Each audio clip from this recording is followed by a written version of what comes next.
What if I told you that just 1 spoon of pumpkin seeds could completely transform your cucumber plants and boost your harvest like never before? Yes, it sounds simple, but this natural trick is incredibly powerful.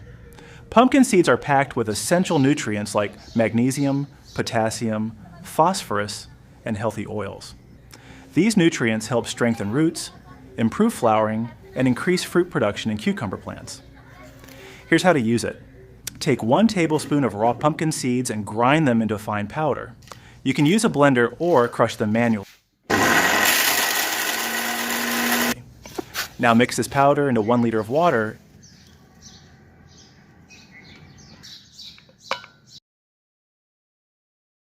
and let it sit for about 2 to 3 hours. This helps release all the nutrients into the water. After that, strain the mixture and pour it directly at the base of your cucumber plants. Use this natural booster once every 10 to 14 days. Within a short time, you'll notice stronger vines, more flowers, and significantly more cucumbers growing on your plant. It's simple, natural, and chemical-free. Perfect for healthy gardening at home.